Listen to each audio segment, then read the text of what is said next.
Hare Krishna. So భాగవత కథలకు స్వాగతం. So మనం ఈరోజు బలరామదేవుని యొక్క లీల లేదా ఆయన యొక్క చరిత గురించి మనం ఈరోజు చర్చించుకుంటున్నాం. బలరాముడు అనగానే ఆయన ఆధ్యాత్మిక గురువుగా మన ఆచార్యులు తెలియజేస్తున్నారనమాట. మనందరికీ కూడా కృష్ణ భక్తి కలగడానికి ఆయన అనుగ్రహం వల్లనే అది సాధ్యమవుతుంది. ఇంకా ఏ విధంగా కూడా మనకు సాధ్యం కాదు. అటువంటి ఆ బలరామదేవుణ్ణి మనందరం చక్కగా ప్రార్థించి ఆయన యొక్క దివ్య గుణాలను, ఆయన యొక్క లీలలను మనం శ్రవణం చేయడం ద్వారా భగవంతుని పట్ల మనకు భక్తి కలుగుతుంది. సో అంతేకాకుండా బలరామదేవుడు అత్యంత కృపామయుడు, ఎంతో దయా స్వరూపము. ఆయన యొక్క లీల కూడా విశేషమైనటువంటి లీలలు, అద్భుతమైనటువంటివి బలరాముని యొక్క లీలలు అనమాట. మీ ఫ్యాన్ వేస్తే సౌండ్ వస్తుందా? ఓకేనా? ఏం రాదు కదా? సరే.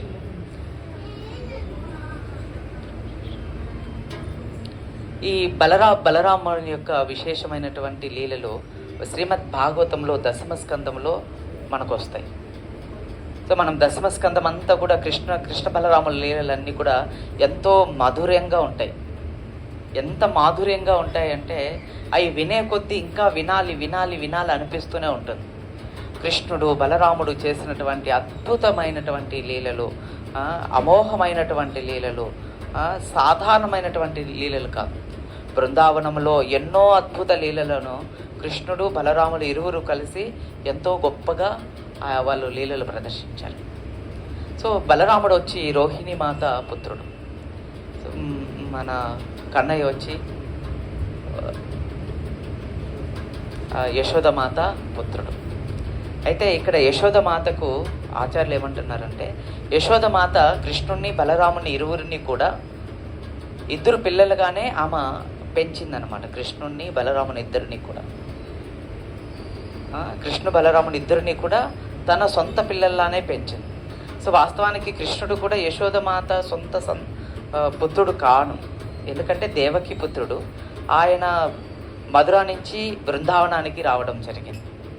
సో కానీ యశోదమ్మకు, నందమహారాజుకు ఈ రహస్యం ఏమీ తెలియదు. కేవలం ఆమె కృష్ణుడు తన పుత్రుడుగానే భావింపబడుతున్నాడు. అలాగానే బలరాముడు కూడా తన పుత్రుడుగానే భావింపబడుతుంది. మనము గోకులానికి వెళితే, నందగోకులానికి వెళితే ఎంతమంది వచ్చారండి నందగోకులానికి? అక్కడ చూస్తే కృష్ణుడు బలరాముడు ఇద్దరు కూడా నల్లగా ఉంటారు. ఇద్దరు యొక్క కలరు నల్లగానే ఉంటుంది అనమాట. మామూలుగా బలరాముని యొక్క కలరు తెలుపు, ఆయన తెల్లగా నిగనిగలాడుతూ చాలా సుందరంగా ఉంటాడు. అదే కృష్ణుడి యొక్క కలర్ వచ్చేసి నల్లగా ఉంటాడు. ఇక్కడ మనం చూడొచ్చు, జగన్నాథుడిని బలరాముని చూడొచ్చు. బలరాముడు చూస్తే చాలా తెల్లగా ఉంటాడు, జగన్నాథుని చూస్తే నల్లగా ఉంటాడు అనమాట.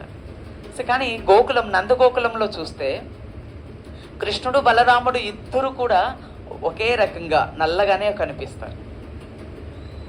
మన భక్తులు ఏమంటున్నారంటే, యశోదమాత కృష్ణుణ్ణి బలరాముని ఇద్దరిని కూడా ఒకే సంతానముగా, అంటే తన యొక్క పుత్రులుగానే భావించిన కారణంగా, అందువల్ల అక్కడ కృష్ణుడు బలరాముడు ఇద్దరు కూడా ఒకే విధంగానే మనకు దర్శనమిస్తూ ఉంటారు.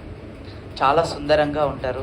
అక్కడ నందమహారాజు ఉంటాడు, యశోదమాయ ఉంటుంది, తర్వాత రాధారాణి ఉంటుంది, కృష్ణుడు ఉంటాడు, బలరాముడు ఉంటాడు. చాలా అద్భుతమైనటువంటి మందిరం అది. సో బృందావనంలో నందగోకులం ఒక పర్వతము పైన ఆ యొక్క మందిరం అనేది ఉంటుంది.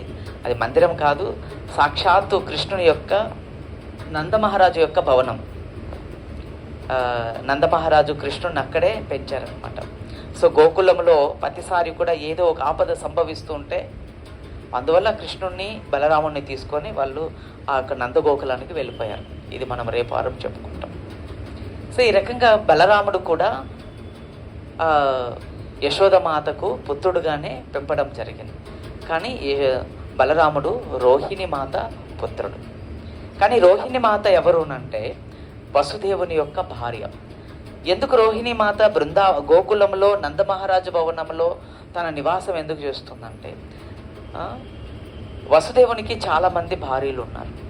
అయితే ఎప్పుడైతే దేవకిని వివాహం చేసుకొని వచ్చారో అప్పుడు ఈ కంసుడు ఆకాశవాణి నుంచి ఎప్పుడైతే అష్టమ గర్భములో కలిగే సంతానం నిన్ను చంపుతాడు అని ఎప్పుడైతే ఆకాశం చెప్పిందో అప్పుడు కంసుడు ఏం చేశాడు అంటే దేవకి వసుదేవులు ఇరువురిని కూడా బందీ చేసేసాడు. సో ఆ సమయంలో వసుదేవుడు ఏం చేశాడంటే తన భార్యలందరినీ కూడా వేరే వేరే వారి యొక్క బంధువుల దగ్గరికి, వారి యొక్క స్నేహితుల దగ్గరికి పంపించేశారు.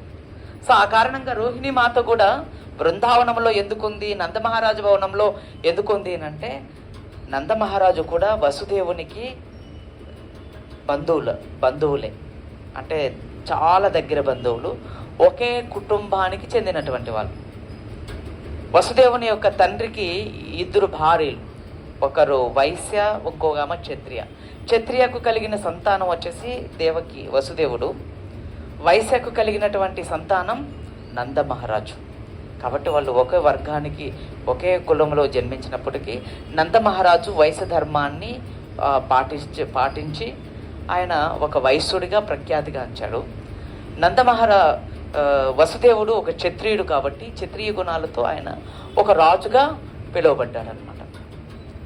ఈ రకంగా ఆ కారణంగా రోహిణి మాతను నందమహారాజు ఇంట్లో పెట్టడం జరిగింది.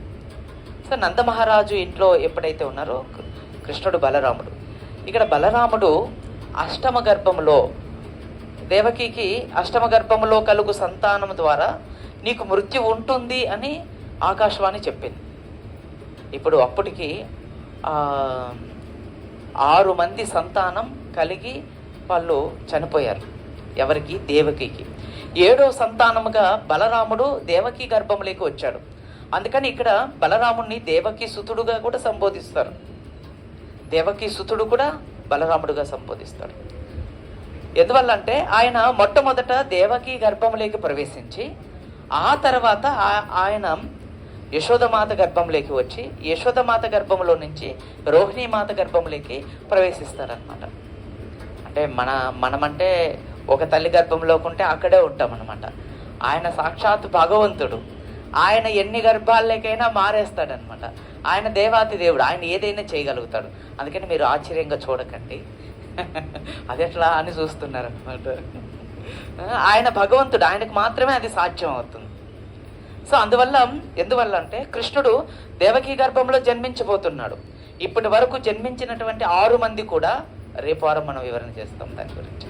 సో వాళ్ళందరి వచ్చిన ఆ దేవకీ గర్భాన్ని పరిశుభ్రం చేయడం కోసం సాక్షాత్తు బలరాముడు అంటే ఎవరో కాదు, కృష్ణుని యొక్క పర్సనల్గా ఉన్నటువంటి ఒక ఎక్స్పాండ్ అనమాట. ఆయన మొట్టమొదటి అవతారం భగవంతుని నుంచి వచ్చినటువంటి అవతారమే బలరామదేవుడు. ఆయన ఏంటి అంటే భగవంతుని యొక్క సేవకుడు అనమాట. భగవంతునికి ఏదైనా గొప్పగా సేవ చేయాలన్నా, గొప్పది ఏదైనా చేయాలన్నా, గొప్పగా ఏదైనా ఉండాలన్నా అది బలరాముడు మాత్రమే. శ్రీ శ్రీ జగన్నాథ్ బలదేవ సుభద్రమాయికి, రాధా మాధవకి, ప్రహ్లాద నరసింహదేవకి, శిల ప్రభుపాదకి, గౌర ప్రేమానందే. అది బలరాముడు మాత్రమే. ఇప్పుడు మనం వాడుతున్నటువంటి ప్రతి ఒక్క వస్తువు కూడా బలరాముడి యొక్క విస్తరించాడనమాట భగవంతునికి సేవ చేయడం కోసం.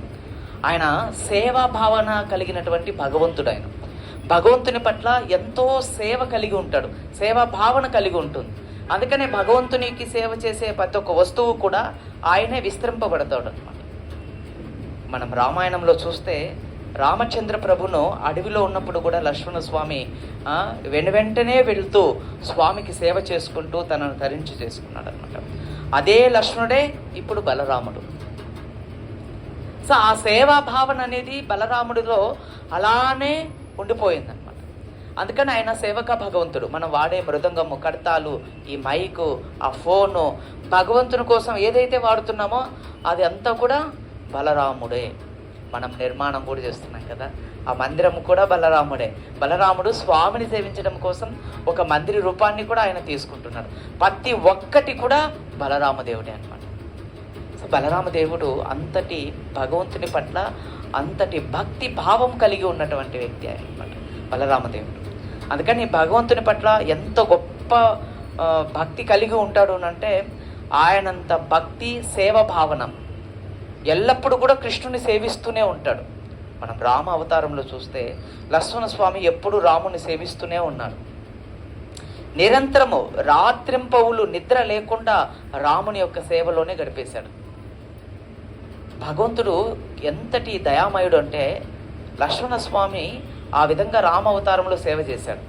అందుకని కృష్ణుడుగా భగవంతుడు అవతరించబోతున్నటువంటి ఈ లీలల్లో లక్ష్మణస్వామిని అగ్రజునిగా జన్మింపజేసి భగవంతుడు మాత్రం అనుజుడుగా జన్మించాడనమాట. చూడండి, ఇక్కడ బలరాముడికి కృష్ణుడు సేవ చేస్తాడనమాట. రామాయణంలో లక్ష్మణస్వామి రాముడికి సేవ చేస్తాడు. ఇక్కడ కృష్ణ లీలల్లో కృష్ణుడే బలరామునికి సేవ చేస్తాడు. కృష్ణుడు బలరాముడు ఇరువురు కూడా గోవులను తీసుకొని అడవికి వెళ్ళినప్పుడు బలరాముడు ఇలా ఒక చెట్టు కింద ఇలా విశ్రమించినప్పుడు కృష్ణుడు వచ్చి తన పాదాలను నొక్కుతాడనమాట. అంటే పాదసేవ చేస్తాడు. ఈ విధంగా బలరామునికి సేవకుడుగా భగవంతుడు ఉంటాడు. కానీ వాస్తవానికి బలరాముడు సేవక భగవంతుడు. ఆయన భగవంతునికి ఏమీ కాకుండా రక్షించడం కోసం ఆయన ఎల్లప్పుడూ కూడా సంసిద్ధంగా ఉంటాడనమాట. కాళీయ లీల జరుగుతున్న సమయంలో బ్రజవాసులందరూ కూడా వచ్చేసారు అక్కడికి. ఎందుకంటే కృష్ణుడు యమునాలో దూకేశాడు కాళీయుణ్ణి సంహరించడం కోసం. అక్కడ కాళీయుడు కృష్ణుడిని బంధించేశాడు. నందమహారాజు, యశోదమాత, గోపికలు, రోహిణి మాత అందరూ అక్కడికి వచ్చేసి వాళ్ళు కన్నీరు కార్చేస్తూ, యశోదమాత అయితే సారికి స్పృహ తప్పి కింద పడిపోతూ ఉంది. కృష్ణ, కన్నయ్య కన్నయ్య అంటూ కింద పడిపోతూ ఉంది అనమాట. అక్కడ అందరూ ఎంతమంది అయితే ఉన్నారు బ్రజవాసులు ప్రతి ఒక్కరు కన్నీళ్లు కారుస్తున్నారు. అక్కడ కన్నీరు కార్చకుండా ఉన్నటువంటి వ్యక్తి ఎవరైనా ఉన్నారు అంటే అది బలరాముడు ఒక్కడే. ఆయన ఏమి కన్నీరు కార్చడం లేదు. ఆయన బాగా చిరుమందహాసం చేస్తూ హాయిగా చూస్తూ నవ్వుతూ ఉన్నాడు అనమాట. ఆచార్యులు ఏమంటారంటే ఎందుకు బలరాముడికి బాధ కలగడం లేదు అంటే బలరాముడు సాక్షాత్తు భగవంతుడు కృష్ణుడు సాక్షాత్తు స్వయంభూ కృష్ణుడు. యతే కళాపుంస కృష్ణస్తు స్వయంభూ భగవాన్. ఆయన భగవంతుడు. ఆయన శక్తి ఏమిటో బలరాముడికే తెలుసు. ఇంకా మిగిలిన వాళ్ళకి ఎవరికి కూడా ఆయన శక్తి తెలీదు. కాబట్టి కృష్ణునికి ఏమి కాదన్న విషయం బలరాముడికి పూర్తిగా తెలుసు అనమాట. ఆ కారణంగా బలరామదేవుడు ఇక్కడ ఏ విధంగానూ బాధపడటం లేదు. ఆయన నవ్వుతూ యశోదమాతను, నందమహారాజును, రోహిణి మాతను, మిగిలిన గోపబాలులను, గోపికలను ఓదారుస్తూ ఉన్నాడనమాట. కృష్ణుడికి ఏమి కాదు, కృష్ణుడు తిరిగి వచ్చేస్తాడు, మీరేం బాధపడకండి అని. కానీ వీళ్ళెవరు వినడం లేదు. వాళ్ళు ఎంతగా ఏడుస్తున్నారంటే యశోదమాత కృష్ణ అంటుంది, కింద పడిపోతుంది. నేను వెళ్ళి నా కృష్ణుని కాపాడుతాను అని చెప్పేసి యశోదమాత పరిగెత్తుకుంటూ నీళ్ళలోకి యమునాలోకి దూకేస్తుంది అనమాట. నందమహారాజు మళ్ళీ ఆమెను వెనక్కి తీసుకొని వచ్చాడనమాట. సో బలరాముడు వీళ్ళందరి యొక్క భావనను చూసి, ప్రేమను చూసి బలరామునికి చాలా బాధ వేస్తుందనమాట. అప్పుడు తన మనసులో చెప్తారనమాట, కన్నయ్య ఇక్కడ చాలా పరిస్థితి ఘోరంగా ఉంది, నువ్వు అక్కడేమో లోపల హాయిగా ఆడుకుంటున్నావు, త్వరగా పైకి రా అని అనేసి. బలరాముడు ఎప్పుడైతే అలా చెప్పాడో వెంటనే మన కృష్ణుడు డింగ్ అని పైకి వచ్చేసాడు. ఇలా కాలుని పైన నృత్యం చేస్తూ టింగ్ టింగ్ టింగ్ టింగ్ టింగ్ నృత్యం చేస్తూ వచ్చేసాడు అనమాట. ఎప్పుడైతే కాళీయుని తలల పైన కృష్ణుడు త్రిభంగి రూపంలో ఒక చేతిలో వేణువును ఊస్తూ మరొక చేత్తో ఆ కాళీయుని యొక్క తోక పట్టుకొని నృత్యం చేస్తూ పతికి తల మీద అడుగులు వేస్తున్నాడు అనమాట. టక్ టక్ టక్ టక్ తైతక తైతక తైతక తగ అంత చక్కగా నృత్యం చేస్తూ ఉంటే అప్పుడు వీళ్ళందరూ చూశారనమాట. ఎప్పుడైతే ఆ వేణువు శబ్దం వినపడిందో, కృష్ణుని యొక్క ముఖార విందం కనిపించిందో, బ్రజవాసులకు పోయిన ప్రాణం మళ్ళీ తిరిగి వచ్చేసిందనమాట. అమ్మయ్యా, మా కృష్ణుడు వచ్చేసాడు. వారికి ఎంత ఆనందం కలిగింది అంటే కృష్ణుడు తన ముందు కనిపెడేసరికి వాళ్ళకి ఆనందానికి ఇంక అద్దులే లేవు. వాళ్ళకి ఆనందం ఇంకొకటి ఏమిటంటే వాళ్ళకు ఉన్నటువంటి ధైర్యం, మా కన్నయ్యకి ఏం కాలేదు, మా కన్నయ్య కాళీయుని పైన నృత్యం చేస్తున్నాడు, కాళీయుడు మా కన్నయ్యని ఏమీ చేయలేడు అని వాళ్ళు ఎంతగా ఆనందపడిపోతున్నారు అంటే వాళ్ళ ఆనందానికి అద్దులు లేవని. అంతటి ఆనందాన్ని బ్రజవాసులు అనుభవిస్తూ ఉన్నారనమాట. ఈ విధంగా కానీ బలరామదేవుడు కూడా ఆ ఆనందాన్ని పొందుతున్నాడనమాట. బలరామదేవుడు ఆ సందర్భంలో ఇలా అంటాడనమాట, నేను ఇంత ఆదిశేషుని ఇక్కడే పక్కన ఉండగా ఆ నీళ్ళలోకి వెళ్ళి ఆ యొక్క వానపాముతో ఏంటి కన్నయ్య నువ్వు ఆడుకోవడం ఏంటి, చక్కగా పైకి రావచ్చు కదా. అలా ఆ వానపాముతో అంతే కదా. బలరాముడు సాక్షాత్తు ఆదిశేషు, ఆయన తర్వాతనే మిగిలినవన్నీ కూడా సాక్షాత్తు భగవంతుడు. ఆయనతో చక్కగా ఆడుకోవచ్చు.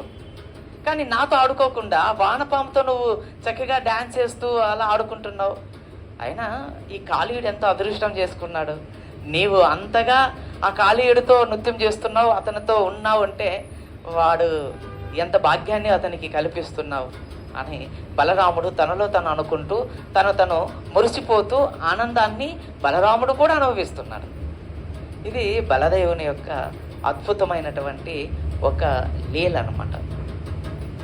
తర్వాత లీల ఏమిటినంటే, అఘాసురుడు అని ఒక రాక్షసుడు వచ్చారు. ఈ అఘాసురుడు వచ్చినప్పుడు బలరాముడు లేడు. బలరాముడికి ఆ రోజు పుట్టినరోజు అనమాట. ఆ కారణంగా బలరాముడిని అక్కడికి రాలేదు. ఈ యొక్క గొప్ప వాళ్ళందరూ కూడా ఆ బకాసురుని యొక్క లోపలికి వెళ్ళిపోయారు, ఆ అఘాసురుని యొక్క లోపలికి వెళ్ళిపోయారనమాట. ఇది ఒక అద్భుతమైనటువంటి లీల అనమాట. తర్వాత ఇంకొక లీల ఏమిటంటే ధేనుకాసురుని యొక్క లీల. ఈ యొక్క ధేనుకాసురుడు యొక్క లీల ఏమిటి అంటే,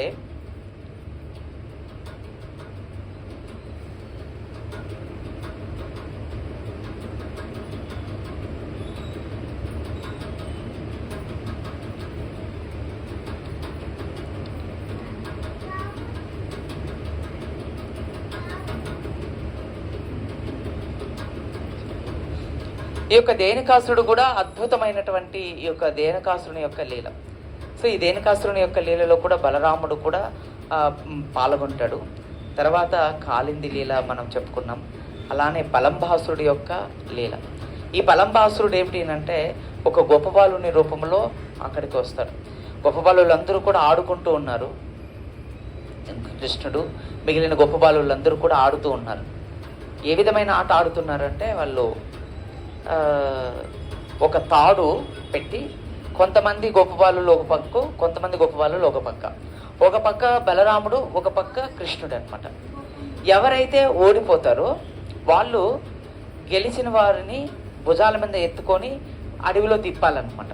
ఇది అక్కడ నియమం అన్నమాట. ఈ విధంగా వాళ్ళు ఒక గేమ్ ఆడుతున్నారనమాట. ఒక పెద్ద తాడు వేసి కొంతమంది గొప్ప బాలులు, మరి కొంతమంది గొప్ప బాలులు ఒక పక్క, కొంతమంది గొప్ప బాలు ఒక పక్క కృష్ణుడు, ఒక పక్క బలరాముడు, ఇద్దరు కూడా ఒక లైన్ మధ్యలో ఒక లైన్ గీశారు. ఈ తాడు లాగడం మొదలు పెట్టారు. ఏమైంది అంటే, మరొక అసురుడు గోపబాలుని రూపం తీసుకొని కృష్ణుని వైపుకి వచ్చేసాడు. సో కృష్ణు వైపుకి వచ్చినప్పుడు ఏమైందంటే, కృష్ణుడు గెలిచాడు, బలరాముడు ఓడిపోయాడు అనమాట. సో ఇప్పుడు ఏం చేయాలి? ఎవరైతే గెలుస్తారో వాళ్ళని ఎత్తుకొని ఓడిపోయిన వాళ్ళు ఆ అడవిలో తిప్పాలన్నమాట. అప్పుడు ఇంకా గొప్ప వాళ్ళందరూ కూడా ఒకరు, ఇప్పుడు కృష్ణుడు ఆ మధుమంగల్ని భుజం మీద ఎక్కించుకున్నాడు. ఆయన ఎప్పుడైతే బలరాముడు ఏమిటంటే ఈ కొత్తగా గొప్ప వాళ్ళు ఒకడు వచ్చాడు కదా, ఒక రాక్షసుడు, వీడు వచ్చి బలరాముని పైన ఎక్కాడు అనమాట. బలరాముని పైన ఎక్కించుకున్నాడు. సో ఇలాగ ఒక్కొక్కరు గొప్ప బాలుని ఒక్కొక్కరు ఎక్కించుకొని వాళ్ళందరూ కూడా అరుస్తూ కేకలు పెడుతూ ఓలలు వేస్తూ ఆ అడవిలో పరిగెడుతున్నారనమాట, ఎత్తుకొని వెళ్తూ ఉన్నారనమాట. అయితే ఎప్పుడైతే వెతుకొని వెళ్తూ ఉంటే ఈ యొక్క రాక్షసుడు బరువుగా మారిపోతూ ఉన్నాడు. పొరపాటు, బలరాముడు గెలుస్తాడు, కృష్ణుడు ఓడిపోతాడు అనమాట. ఈ యొక్క రాక్షసుడు బలరాముడిని కుసనబెట్టుకొని తీసుకొని వెళ్తున్నాడు. ఎక్కడికి తీసుకెళ్తున్నాడు అంటే, అడవిలోకి ఎక్కడో దూరంగా తీసుకొని వెళ్ళిపోతున్నాడు అనమాట. సో అందరూ వెళ్ళే రూట్లో వెళ్ళడం లేదు. ఈ రాక్షసుడు మాత్రం బలరాముడిని ప్రత్యేకించి ఒక సైడ్కి తీసుకెళ్ళిపోయాడు. సో బలరాముడికి అప్పుడే ఒక అనుమానం వచ్చేసింది అనమాట, ఇతను ఎవరు, గొప్పవాళ్ళుని వేషంలో వచ్చేసాడు అని అనేసి. అందుకని బలరాముడు ఏం చేశాడు, కొంచెం బలం పెరిగాడు అనమాట. ఎప్పుడైతే బలం పెరిగాడో, వీడు లోపలికి వెళ్ళిపోయే కొద్దీ, ఈయన బలం పెరిగే కొద్దీ అతను ఇంకా బలరాముడిని మొయ్యలేకపోయాడు. ఎప్పుడైతే కింద పడవేసేసాడో ఒకే ఒక గుద్దుతో బలరాముడు నెత్తిన గుద్దాడు అనమాట. ఆ యొక్క బలంబాసుడు అనే రాక్షసుడిని వాడు రక్తం కక్కి అక్కడే పడిపోయాడు అనమాట. సో ఈ లీల చూసిన తర్వాత ఆ మిగిలిన గొప్ప బాలులు, కృష్ణుడు, మిగిలిన వాళ్ళందరూ కూడా చాలా ఆనందపడ్డారు, చాలా సంతోషించారు. ఎంతగానో వాళ్ళు ఆనందాన్ని వ్యక్తం చేశారనమాట. బలరామదేవునికి జయ జయధ్వనులు పలికారు. బలరాముడికి జయ, బలరాముడికి జయ, బలరాముడికి జయ అని చెప్పి వాళ్ళు ఒక పండగలాగా అనమాట. వాళ్ళకి ఇంకా ఆనందం అయిపోయింది అనమాట. ఆ గొప్ప వాళ్ళందరూ కూడా అంత చక్కటి ఆనందాన్ని వ్యక్తం చేశారు, బలరామునికి జయ జయ ధ్వనాలు పలికారు. ఈ విధంగా బలరామదేవుడు ఎంత అద్భుతమైనటువంటి ఆ యొక్క బృందావనముల లీలల్లో గొప్పగా ఆయన కూడా ఒక లీలను ప్రదర్శించాడనమాట. తర్వాత ఒక అసురుడు ఉన్నాడు. ఆ అసురుడు పేరు ఏమిటి అంటే వానర రూపంలో ఉంటాడు. ఈ వానర రూపంలో ఉన్నటువంటి ఒక అసురుడు, ఇతను పూర్వజన్మం ఏమిటి అంటే రామాయణంలో కూడా వస్తాడు. ఇతను రామాయణంలో కూడా వానరులందరూ కూడా అరణ్యవాసానికి సీతామాతను ఎత్తడానికి వెళ్ళినప్పుడు ఈ వానరుడు కూడా, ద్విజుడు అనే ఒక వానరుడు కూడా వెళ్తాడు. ఈ ద్విజుడు అనే వానరుడు కూడా వెళ్ళినప్పుడు వీడు ఆ బృందంలో నుంచి తప్పుపోయి నరకాసుడితోనూ మిగిలిన వారితోనూ స్నేహం చేస్తాడు. ఇతని యొక్క స్నేహితులందరూ కూడా నరకాసుడు, మిగిలిన కంసుడు, ఇలాంటి వారితో స్నేహం చేసి అలాగా వాడు ఒక అసురుడుగా మారిపోయాడు. అసురుడుగా మారిపోయిన తర్వాత ఒకరోజు బలరాముడు బృందావనానికి వచ్చినప్పుడు, ద్వారకా నుంచి బృందావనానికి వస్తాడు.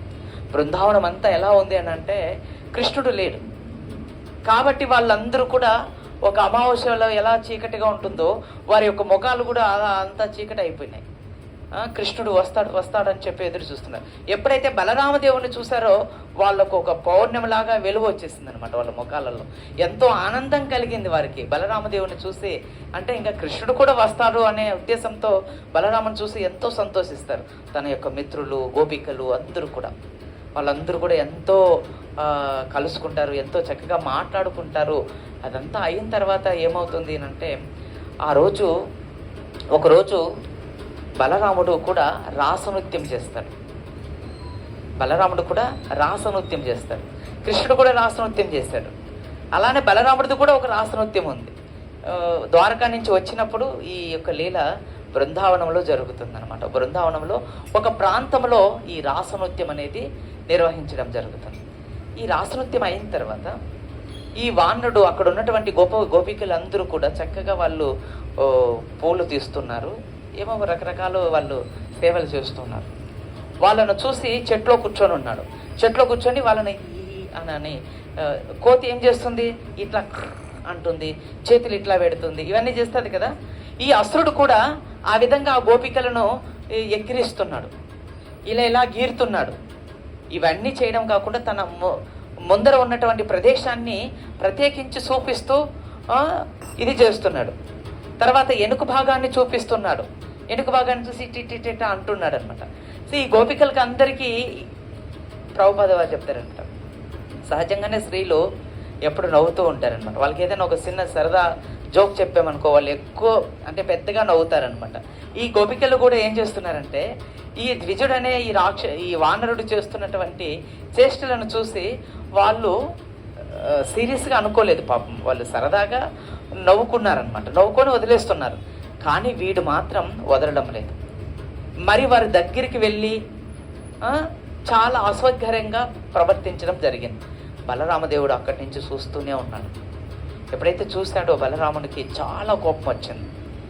ఆ ద్విజుడిని ఒక్క ఏటుతో ఒక గుద్దాడు అనమాట. ఇసరకపోయి దూరంగా పడ్డాడు. వాడు కూడా ఒక చెట్టును తీసుకొచ్చి బలరాముని పైన ఇసిరి వేశాడు. బలరామదేవుడు దాన్ని పిండి చేసేసాడు. ఈ రకంగా వాళ్ళు ఇరువురు కూడా కొంచెంసేపు పాటు ఆ యొక్క యుద్ధం కొనసాగించింది. ఆ తర్వాత ఏమైందంటే ఒకే ఒక గుద్దుతో బలరామదేవుడు అతన్ని సంహరించాడు. దాదాపుగా బలరామదేవుడు ఎక్కువసేపు యుద్ధం చేయడు అనమాట. ఆయనకు అంత ఓపిక ఉండదు. వచ్చాడా, ఒక ఏటు వేసామా, వాడు సచ్చాడా, అంతే అయిపోయింది అంతవరకు. కృష్ణుడిలాగా ఆనందాన్ని ఇద్దాం పాపం వాడికి, ఈయన కూడా ఆనందపడదాం, అలాంటి భావన ఉండదు బలరాముడి దగ్గర. బలరాముడి దగ్గర ఎవరితో రా నువ్వు యుద్ధం చేసేది, అసలు నువ్వు ఏమనుకుంటున్నావు, నేను బలరామదేవుణ్ణి, నాతో పెట్టుకుంటావా నువ్వు, దా ఇట్లా అని ఒక గుద్దితే వాడు అక్కడే పడిపోతాడు అనమాట. అందుకని ఆయన ఎక్కువగా యుద్ధాన్ని ఎంజాయ్ చేయడం అనమాట. ఆయన ఆనందించి ఏంటి అంటే మల్ల యుద్ధం అంటే ఇదే కదా, ముష్టి యుద్ధాన్ని ఆయన బాగా ఆనందిస్తాడు. మిగతా యుద్ధాన్ని ఆయన అంతగా ఇది చేయడం అనమాట. సో అందువల్ల ఏ రాక్షసుని కూడా, పలంబాసురుడిని కూడా అలానే చేసేసాడు. తర్వాత ఈ దేనకాసురుడిని కూడా దేనకాసురుడు అని ఇంకొకడు, వీడొకడు గాడిద రూపంలో వస్తాడు, గర్దపుడు, ఇది ఒక రాక్షసుడు అనమాట. వీళ్ళందరూ కూడా గొప్ప వాళ్ళు బృందావనంలో గోవులను తీసుకొని వెళ్ళినప్పుడు ఒక మంచి వాసన వస్తుందన్నమాట. ఏమిటి ఆ మంచి వాసన అంటే తాళవనం అనమాట. ఏం పండ్లు అవి మీకు ఇప్పుడు గుర్తురావు? అవి తాటి పండ్లయ్యా. వీళ్ళందరూ భావస్థితిలో ఉంటారు, ఇక్కడ ఉంటారు అనమాట. గోలోక బృందావనంలో ఉంటారు, నేను ఈ భౌతిక లోకంలో ఉంటాను. అందుకని నేను పిలిచేటివి కానీ నేను చెప్పేటివి కానీ వాళ్ళకి అర్థం కాదు. ఈ భౌతిక జగత్తుకు అతీతంగా ఉంటారు, అందుకని టక్కున గుర్తుకు రాదు. సో తాళవనంలో తాళ పండ్లు అవి బాగా మాగిపోయి అవి సువాసన వస్తున్నాయి అనమాట, చాలా దూరం వస్తున్నాయి.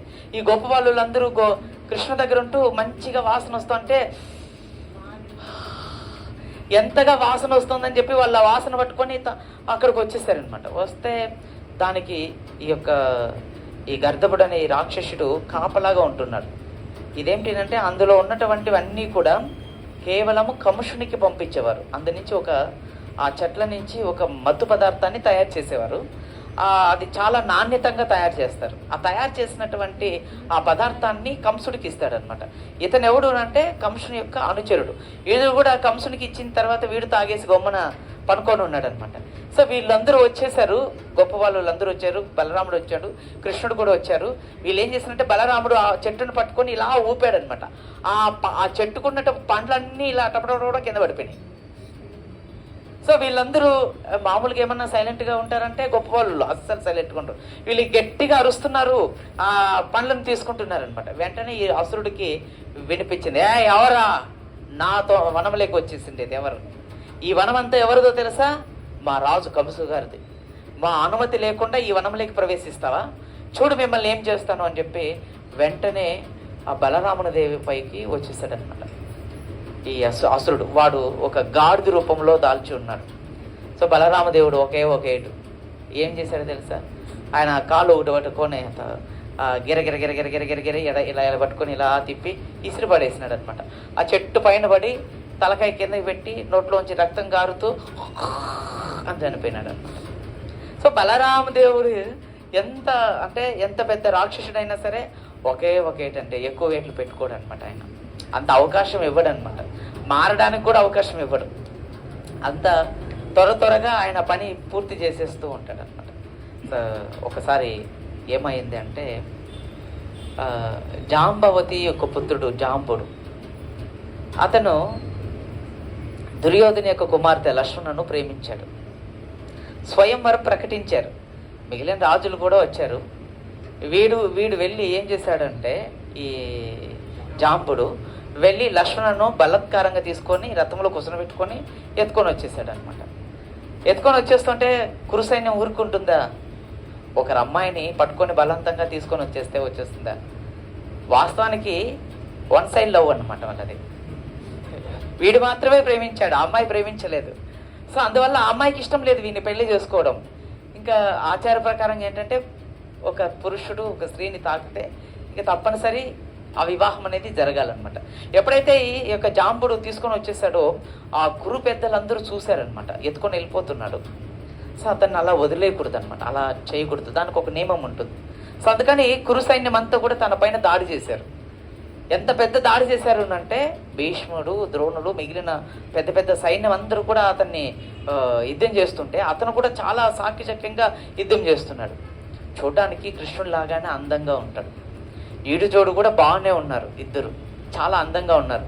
సో వాళ్ళకు కూడా అనిపించింది అనమాట. భీష్మదేవుడు దూరం నుంచి చూస్తూ మనోడు బాగానే యుద్ధం చేస్తున్నాడు, మంచి పరాక్రమంతుడు, మన అమ్మాయికి తగినటువంటి వాళ్ళే తీసుకుపోనీలే అనుకున్నట్లు సైలెంట్గా అలా ఆ భావనతో ఉన్నాడనమాట. మిగిలిన వాళ్ళందరూ దుర్యోధనుడు ఊరుకోలేదనమాట.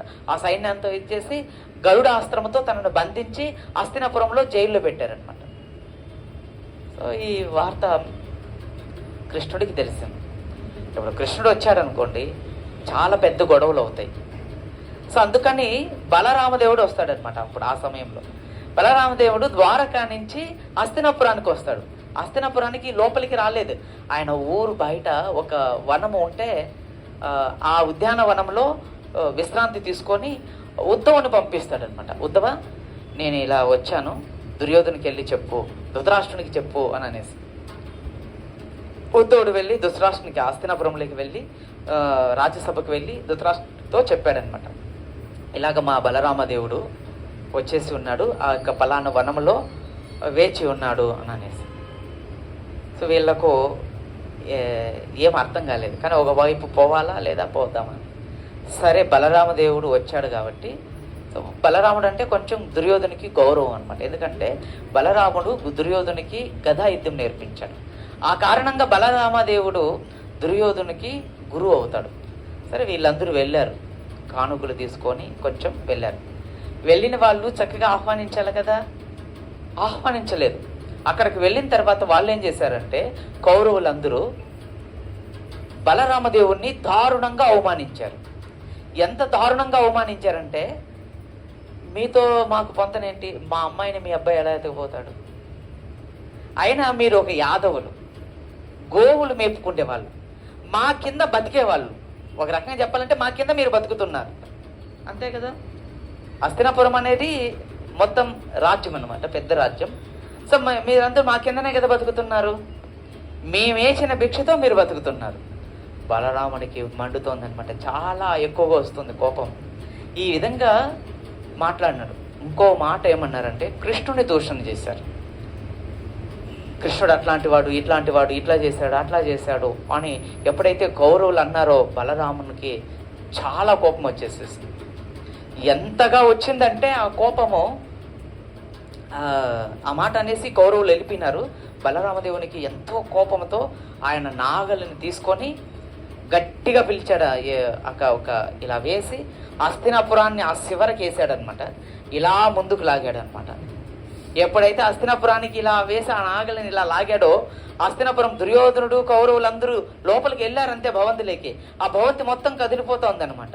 ఏంటి విషయం గ్రహించుకొని వెంటనే పరుగో మళ్ళీ వనంలోకి వెళ్ళి దుర్యోధనుడు సాష్టాంగ ప్రణామాలు చేసి ఆయన అనేక విధాలుగా కీర్తించి, నువ్వు దేవాతి దేవుడువు, మా గురువు, మాకందరికీ కూడా భిక్ష పెట్టిన వాడివి, నీ వల్లనే మేమందరం కూడా బ్రతుకుతున్నాము, నువ్వు పెట్టిన భిక్ష ఈరోజు మేము ఈ యొక్క సామ్రాజ్యాన్ని పరిపాలిస్తున్నాము, అంతా నీ కృపే అని చెప్పి బలరాముడు కీర్తించాడు అనమాట. అప్పుడు మన బలరామదేవుడికి ఎంత కోపమో టక్కన వస్తుందో అంతే కోపం టక్కన తగ్గిపోతుంటుంది అనమాట. ఆయన కోపం కూడా చాలా వేగంగా వస్తుంది, అలానే తగ్గిపోతుంటుంది. ఎప్పుడైతే బలరామదేవుడిని దుర్యోధనుడు ఇలా కీర్తించాడో కొంచెం శాంతం అయిపోయాడు, కొంచెం ప్రశాంతత అయిపోయి తర్వాత వాళ్ళు చక్కగా ఆహ్వానించారు హస్తినాపురాన్ని. అదేదో ముందే ఆహ్వానించచ్చు కదా, అంటే బలదేవుని యొక్క గొప్పతనాన్ని చూపించారు. బలరామదేవుడు అంటాడనమాట, ఎవరి దయతో మీరు బతుకుతున్నారు, మీ దయతో మా కృష్ణుడు బతుకుతున్నాడా? వాస్తవానికి యుద్ధం ఎందుకు చేయలేదు అని అంటే, తన యొక్క సోదరుడిని అర్జునుడికి ఇచ్చి వివాహం చేశారు. ఏమి అలానే వాళ్ళింట్లో వీళ్ళింట్లో వాళ్ళను బంధువులు అనమాట, దగ్గర బంధువులు. సో ఈ రకంగా ఏ రకంగా యుద్ధం చేస్తారు వాళ్ళతో? అందుకని కృష్ణుడు వాళ్ళ పట్ల చాలా సహాయం చేస్తూ ఉన్నాడు. ఈ విషయాన్ని కూడా మీరు మర్చిపోయి మమ్మల్ని అవమానిస్తారా అని చెప్పి బలరామదేవుడు దుర్యోధనునికి తగినంత బుద్ధిని చెప్పాడు. అప్పుడు బలరామదేవుని చక్కగా ఆహ్వానించి హస్తినాపురానికి తీసుకొని వెళ్ళి ఆ యొక్క ధృతరాష్ట్రుని యొక్క సింహాసనంలో ఆయన కూర్చునపెట్టి వినమ్రతగా అందరూ ఆయనకు పూజలు అభిషేకం చేసి పాదాలకు చేసి, మీరేం చెప్తే అది, ఇదిగో లక్ష్మణ మా అమ్మాయి, ఇదిగో మీ అబ్బాయి, బందీ చేసిన అబ్బాయిని కూడా తీసుకొని వచ్చి సో వాళ్ళకి ఇచ్చేసి బలరామునికి అర్పించి, మీది ఏ ఇష్టమో మాది కూడా అదే ఇష్టం, మీ ఇష్ట ప్రకారంగానే ఈ వివాహం జరుగుతుంది, మాకు ఎటువంటి అభ్యంతరం లేదు అని చెప్పి వాళ్ళు అంగీకరిస్తారనమాట కౌరవులు. అప్పుడు బలరామదేవుడు ఏం చేస్తాడంటే ఆ లక్ష్మణను జాంబుడను తీసుకొని ద్వారకా నగరానికి వచ్చేస్తాడు. ఇది ఒక బలరామదేవుని యొక్క అద్భుత లీలలలో ఒక లీల అనమాట. సో బలరాముని దేవుని యొక్క వివాహం ఎలా జరిగింది అంటే, రేవంతుకుడు అనే ఒక రాజు ఉండేవాడు పూర్వం. ఆయన సత్యుగం రాజు, ఈయన ద్వాపరయుగం రాజు కాదు, ఆయన సత్యుగంలో రాజు. ఆయనకు ఒక కుమార్తె ఉంది. ఆయన ఆ కుమార్తెను వివాహం చేయడం కోసం ఆయన బ్రహ్మలోకానికి వెళ్ళాడనమాట.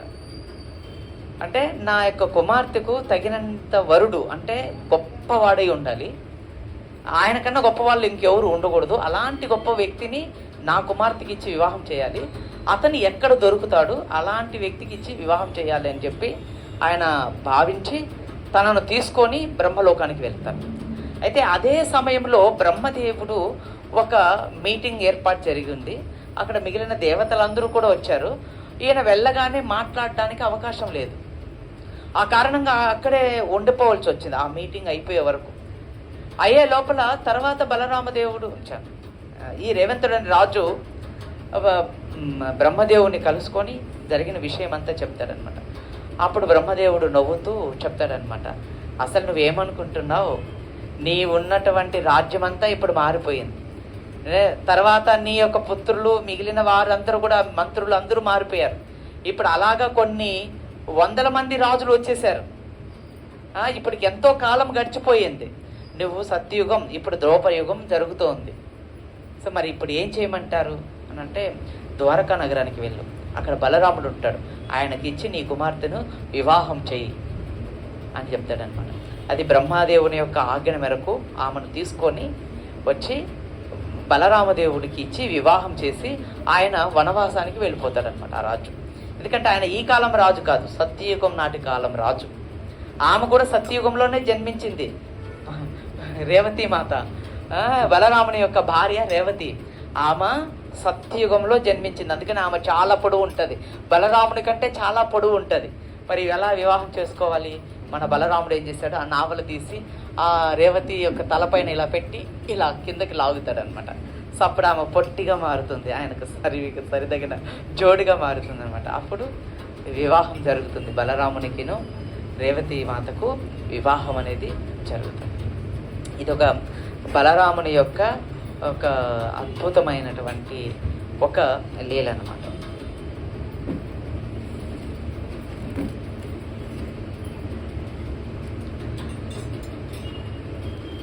ఈ విధంగా బలరాముని యొక్క అద్భుతమైనటువంటి లీల, ఆ విధంగా బలరామదేవునికి ఒక చక్కటి వివాహం రేవతి మాతతో జరిగింది. సో ఈ లీల అయిన తర్వాత సో కురు పాండవులకు మధ్య ఒక సంఘర్షణ, యుద్ధం జరిగే దానికి ఆసకారం అనేది ఏర్పడిందన్నమాట. సో దుర్యోధనుడు అలానే శకుని వీళ్ళందరూ కూడా ద్వారకాకు వచ్చారు కృష్ణుడిని సహాయం తీసుకోవడం కోసం. వాళ్ళు ఏంటంటే, కృష్ణుడు బలరాముడు వీళ్ళ వైపే వస్తే యుద్ధం అంటే వీళ్ళకి సపోర్టుగా ఉంటుంది అనేసి. సో అక్కడ యుద్ధానికి వచ్చిన వాళ్ళు సహాయాన్ని అడగడానికి వెళ్ళినప్పుడు దుర్యోధనుడు బలరామదేవుడు ఆ యుద్ధం నుంచి తప్పించుకుంటాడు. అంటే నేను ఈ యుద్ధం చేయను, ఎవరి వైపునో నేను యుద్ధం ఉండను, ఎటువైపున కూడా నేను ఉండను అని చెప్పి బలరామదేవుడు ఏం చేస్తాడంటే అక్కడి నుంచి బయలుదేరి, ద్వారకా నుంచి బయలుదేరి ఆయన వెళ్ళిపోయాడు. అయితే నారాయణ సైన్యము కౌరవులకు లభించింది, కృష్ణుడు పాండవులకు లభించాడు. పాండవుల వైపు కృష్ణుడు ఉన్నాడు, నారాయణ యొక్క సైన్యం అంటే కృష్ణు యొక్క సైన్యం అంతా కూడా కౌరవుల వైపు ఉంది. భీకరమైనటువంటి యుద్ధం జరిగింది. ఆ యుద్ధంలో మొత్తం యావత్ భూమండలం పైన ఉన్నటువంటి అసుర రాజులందరూ కూడా మరణం పొందారు. సో వీళ్ళందరూ మరణం అయిన తర్వాత ఒక దుర్యోధనుడు బ్రతికి ఉన్నాడు, అశ్వత్థామకుడు దుర్యోధనుడు ఒకడు బ్రతికి ఉన్నాడు. సో ఇంకా చివరిగా అశ్వత్థామ దుర్యోధుని సంహరించే రోజు అనమాట. సో దుర్యోధుని కూడా, ఈ దుర్యోధునికి భీముని మధ్య భీకరమైనటువంటి యుద్ధం జరిగింది. ఆ యొక్క దుర్యోధుని యొక్క తొడపైన భీముడు గద తీసుకొని ఒక ఏటు కొట్టాడనమాట. ఎప్పుడైతే తొడపైన దుర్యోధుని భీమసేనుల వారు కొట్టారో కింద పడిపోయాడు అనమాట. కింద పడిపోయేసి విలవిలలాడిపోతున్నాడు అనమాట. అదే సమయానికి బలరామదేవుడు అక్కడికి వచ్చేసాడు. ఇది అన్యాయం, ఇది చాలా అన్యాయం అని గట్టిగా ఆయన చెప్తున్నాడు అనమాట. అప్పుడు కృష్ణుడు బలరామదేవుని దగ్గరికి వెళ్ళి జరిగినంత విషయాన్ని కూడా ఆయనకు చెప్పి, ఏది చెప్పినప్పటికీ కూడా బలరామదేవునికి రుచి ఎరగలేదనమాట. ఎందుకంటే తన ప్రేమైనటువంటి దుర్యోధుని శిష్యుడు అనమాట. అలా జరిగినందుకు చాలా బాధపడతాడు బలరామదేవుడు. అక్కడి నుంచి ఆయన బయలుదేరి వచ్చేస్తాడు. సో ఆ సంఘటన ఆటికి అయిపోతుంది అనమాట. ఈ విధంగా బలరామదేవుడు ఆ ప్రదేశాన్ని వదిలిపెట్టేసి ఆయన ఒక దివ్య లీలలను సంపూర్తి చేయాలని నిర్ణయం చేసుకుంటాడు. ఆ లీల ఎలా పూర్తి చేస్తాడంటే, ఆయన ఒక లీలలను ఆయన ఒక చోట కూర్చొని ధ్యానం చేస్తూ తన యొక్క రూపం ఏదైతే అనంతుని యొక్క రూపం ఉందో ఆ రూపంలో మారి ఆయన సముద్రంలోకి ప్రవేశించి పూర్తి చేసేస్తాడన్నమాట. ఈ విధంగా బలరామదేవుని యొక్క లీల అనేది పూర్తయిపోతుంది. బలరామదేవుకి జై. ఈ విధంగా బలరాముని యొక్క లీలలు చాలా చాలా విశేషమైనటువంటి లీలలు. ఆయన ఆధ్యాత్మిక గురువే కాకుండా ఆయన మనకందరికీ కూడా కృష్ణుని పట్ల అనన్యమైనటువంటి ప్రేమను ప్రసాదించేవాడు. మనకు కృష్ణుని పట్ల ప్రేమ కావాలి అంటే బలరామదేవుణ్ణి మనం అర్థించాలి. ఎవరికైతే బలరాముని యొక్క అనుగ్రహం కలుగుతుందో వారికి తప్పనిసరిగా కృష్ణుని పట్ల ప్రేమ కలుగుతుంది. అందువల్ల బలరాముని మనం ప్రార్థించాలి, కృష్ణుని పట్ల మాకు భక్తిని ప్రసాదించు అని. వచ్చే నెల మనకు బలరాముని దేవుని యొక్క ఆవిర్భావం జరుగుతుంది. తర్వాత కృష్ణుని యొక్క ఆవిర్భావం కూడా జరుగుతుంది. శ్రీకృష్ణ జన్మాష్టమి వస్తుంది. అలా కృష్ణుడు బృందావనంలో కృష్ణుడు బలరాముడు అద్భుతమైనటువంటి లీలలను వాళ్ళు ప్రదర్శించారు. సో ఎక్కడైతే కృష్ణుడు బలరాముడు ఉంటారో అక్కడ ఆనందం అనేది సంపూర్ణంగా ఉంటుందన్నమాట. అది సంపూర్ణమైనటువంటి ప్రేమ కలిగినటువంటి రూపం, సంపూర్ణమైనటువంటి సేవా భావన కలిగినటువంటిది. ఈ సేవ భగవంతుని పట్ల సేవ అనేది ఎంత గొప్పది అనేది మనం అర్థం చేసుకోవాలి. బలరాముని దేవుని ద్వారా మనం అర్థం చేసుకోవాల్సింది ఏంటంటే ఆయనకు చేసే సేవ అన్నమాట. కృష్ణుని పట్ల ఆయనకు ఎంతో సేవా భావన అనేది ఉంటుంది. అలానే రాముడి పట్ల కూడా లక్ష్మణ స్వామికి ఎంతో సేవా భావన కలిగి ఉంటుంది. అలానే గౌరంగ మహాప్రభు పట్ల నిత్యానంద ప్రభువుకు ఎంతో సేవా భావన, భక్తి భావన, గౌరవము ఇవన్నీ కూడా కలిగి ఉంటాయి.